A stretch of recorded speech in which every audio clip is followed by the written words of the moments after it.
Current situation जब चल रहा है all over the world, basically India आप देखते हैं, सो नो, हर एक के लाइफ में, हर एक के जीवन में ऐसा एक बार तो होता है कि आपको ऐसे इस प्रकार के क्षणों का सामना करना पड़ता है। जीवन में एक बार तो आपको युद्ध देखना पड़ता है और लाइफ में हर एक के जनरेशन में एक बार तो एक लाइफ ऐसा सचमुच वाला, कहानियों पिक्चरों वाला नहीं, सचमुच वाला युद्ध देखना होता है। और वो मोमेंट आपके लाइफ में अभी हो सकता है, जो अभी चल भी रहा है। अभी तो बहुत एक स्पेसिफिक टारगेटेड है कि यहाँ पर ये अधर्म के लोग हैं, हम बस उनको ही, है ना, उनका ही विनाश कर रहे हैं। इस भाव के साथ हम चल रहे हैं। पर जब भी किसी भी देश में इस प्रकार की हलचल होती है, कभी भी देश के खिलाफ, एंटी नेशनल जब भी थ्रेट आता है, कोई आपकी अखंडता को, एकता को भंग करता है, तो ऐसे टाइम पे आपको क्या करना चाहिए? कि देश में हम जब रोज काम कर रहे हैं, रोज काम कर रहे हैं, अचानक से वो काम करते करते देश के अस्तित्व को धोखा उत्पन्न होता है, तो मैं एक व्यक्ति के तौर पर क्या कर सकता हूँ, देश के नागरिक के रूप में क्या कर सकता हूँ? तो सबसे पहले आपको ये समझना होता है कि भारत देश तो विशेष देश है, बिकॉज ये ईश्वर का देश है, ईश्वर की भूमि है। इस देश की ओर आप बुरी नजर से न देखें, क्योंकि ये शिव की भूमि है। तो आपको सबसे पहले विश्वास रखना होगा इस भूमि पर, इस देश की संस्कृति पर, देश की परंपराओं पर, कि मेरा देश, मेरी भूमि सबसे अलग है, विशेष है, जहां पर साक्षात ईश्वर वास करते हैं। जब भी आते हैं यहीं पर आते हैं।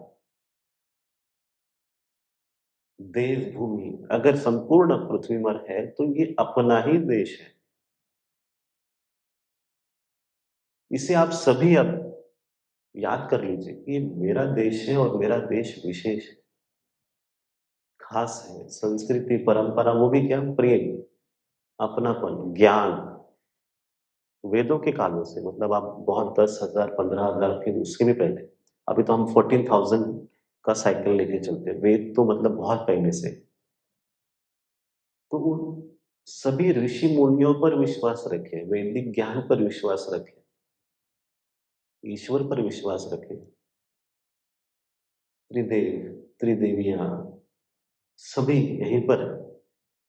तो जब यहाँ पर संपूर्ण शक्ति है तो इस देश को कुछ नहीं होने वाला है। इसलिए आप पहले निश्चिंत हो जाइए, विश्वास रखें। ईश्वर की इच्छा से ही सरकार बनती है, तो जो सरकार काम कर रही है उस पर विश्वास रखें, ये सब ठीक हो। ईश्वर की इच्छा से ही सरकार काम करेगी, या आप विश्वास रखें। एक सक्षम नेतृत्व के साथ, अच्छे लोगों के साथ, ईश्वर की मर्जी को समझते हुए, उनकी इच्छा को समझते हुए ही यहाँ पर सरकार काम करती है।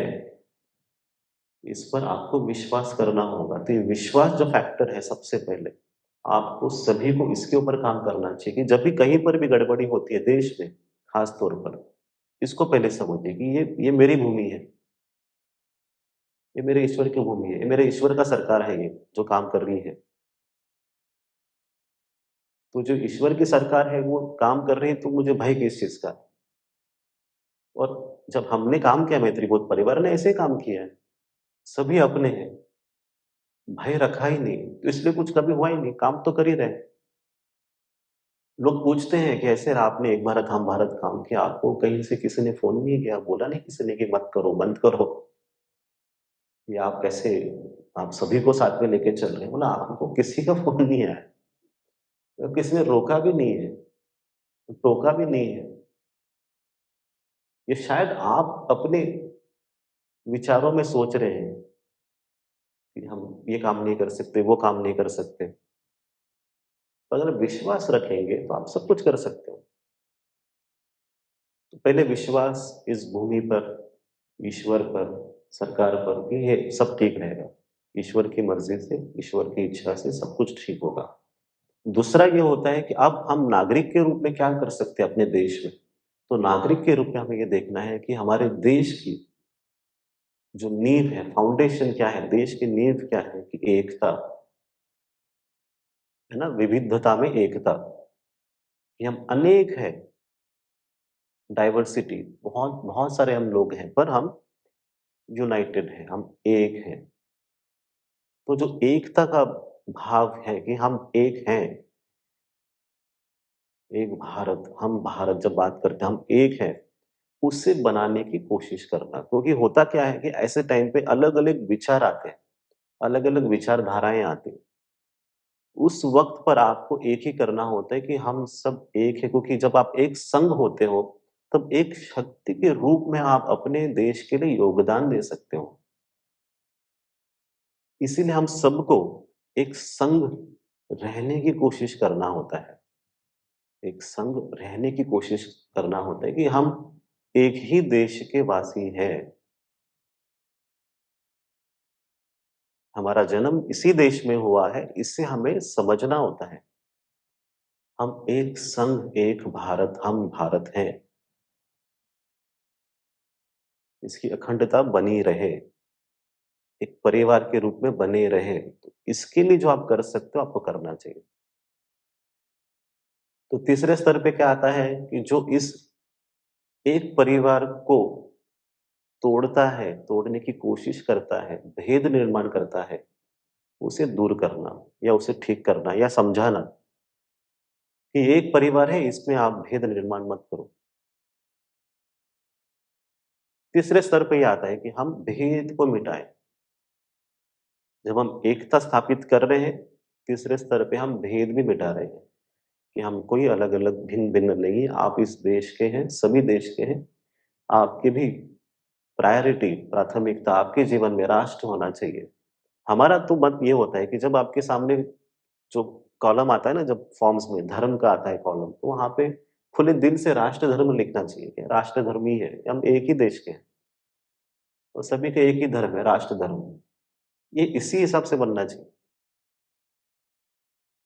लोगों तक इसी भाव को लेके चलना है कि हम एक हैं और जो इस एकता को तोड़ता है, उसको हमको समझाना है और उस व्यक्ति को, उनके विचारों को जगह नहीं देना है। ये तीसरे स्तर पे जब आप इसे कर लेते हैं, तो कोई भी बड़ी से बड़ी समस्या हो, चैलेंज हो, कहीं पर भी आता है देश के सामने, तब हम उसमें से निकल सकते हैं।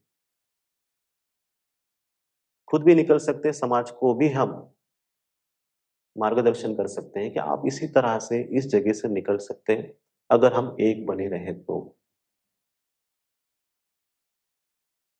यहाँ पर 2 नहीं है, यहाँ पर 3 नहीं है, यहाँ पे 4 नहीं है, यहाँ पर केवल एक ही है। इसी देश के वासी हैं, राष्ट्र धर्म। ये हमें समझना है और यही हमें सभी को सिखाना है। तभी सही मायने में आप समझेंगे ना कि आपका भी कल्याण होगा। आपके आस-पड़ोस जो लोग हैं, समाज का कल्याण होगा और देश फिर उच्च स्थान तक पहुँचेगा। इसी मार्ग से होगा। सभी को जब एक करेंगे और ये आध्यात्मिक सत्य भी यही है। आध्यात्मिक सत्य क्या है? We all are one. और वही आध्यात्मिक सत्य हमें स्थापित करना है कि सब एक है, एक ही देश, एक ही परिवार। हालाँकि भारत जैसे देश में हमको बताना ही नहीं चाहिए किसी को, रिमाइंड ही नहीं करना चाहिए। You should know this since birth. बचपन से पता होना चाहिए कि हम सब एक हैं। अब हम ये जो कर रहे हैं अभियान, एक भारत हम भारत, उसकी ज़रूरत नहीं होना चाहिए। बोला क्यों आप बता रहे हो हमको? हम तो एक ही हैं, आपको बताने की ज़रूरत क्या पड़ रही है? नहीं पड़नी चाहिए ज़रूरत। But we are doing it because शायद आप भूल गए, आपके स्मरण में नहीं है। तो अभी हम आपको याद दिला रहे हैं कि देखिए हम सब एक हैं। तो ये 3 स्तरों पर हम काम करेंगे और आप देखिएगा देश की जो नींव है, वो और दृढ़ हो जाएगी, फाउंडेशन जो है बहुत स्ट्रॉन्ग हो जाएगा। And then we'll be able to slowly build floors above it. एक-एक, एक-एक, धीरे-धीरे, धीरे धीरे हम और उन्नति कर पाएँगे। तो 28, 29, 30, 31, 32 जब चिंता मुक्त भारत को पूर्ण रूप आ जाएगा, उसी दिशा की ओर चल रहे हैं ना। हम ऐसे नहीं ना, जो क्योंकि हम मैत्री बुद्ध परिवार कह रहा है मतलब वो कर रहा है।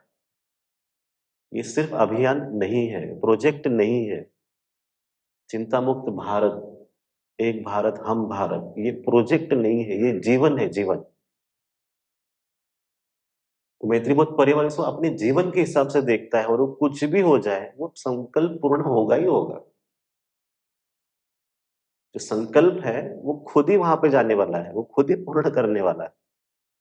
आप केवल उसमें योगदान देंगे, आप उसके साथ चलेंगे।